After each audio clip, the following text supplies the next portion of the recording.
It's an interesting fact that quite a lot of music was played in the battlefields of World War I. Music was performed and sung by the soldiers as an important way of maintaining their sanity and equilibrium. Today their music is rarely talked about, but very little was ever recorded. It's also interesting that these battlefield musicians, for some reason, served in great numbers in the First World War. It should be noted that they suffered terribly with high casualty rates. Possibly it was because when they were not playing music, they were put to work as unarmed stretcher bearers, often subjecting themselves to exposed enemy gunfire while retrieving the dead and wounded. So this is the story of Sergeant Ted McMahon. Ted McMahon was a trumpet player based in the foothills of Gallipoli with the 16th Battalion in August 1915. Not much is known about the former brass band member, except that he did survive the war. And when he returned home, he is known to have taught many people to play music, and in his own right, he was a teaching institution. In recent years, excerpts from his own personal memoirs and from others have sprung to light to tell the story of music soothing the soul of both sides of war.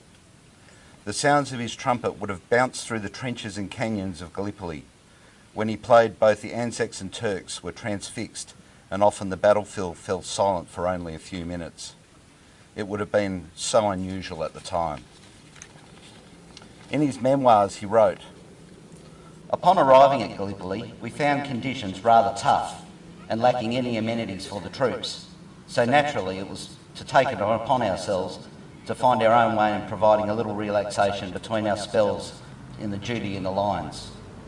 I would sit in my dugout at Reserve Gully and play my trumpet to the boys with a handkerchief down the bell to drown the sound. The Turks who were nearby would put their hands above the parapets, clapping or else belting tins or something in the appreciation of the music. It was then that General Monash sent for me on the afternoon of the 3rd, and he asked me to arrange a campfire concert in Reserve Gully, where all the troops, Indian, New Zealand and Australian, were to be assembled to move out at midnight to start the offensive. The Turks were only a few yards away from our trenches, on the hills above the gully. I chose the number Silent Night. It was a tune I liked to play in the evenings as the sun went down. It reminded me of home and family." Although Silent Night was written in German in 1818, it was a worldwide popular Christmas carol at the beginning of the 20th century and was published in German, French, Italian and English. I might mention that the Turkish army at the time had many German officers, and naturally many of them would have known the piece very well. As I started to play on this beautiful quiet night, when the sound of my trumpet would carry for considerable distance, a real barrage of small arms broke out. During the second verse, only spasmodic shots could be heard, and as I started to play the final verse, all was still. Not a sound could be heard. The charm of music had cast a spell over all, and for a time the war was forgotten.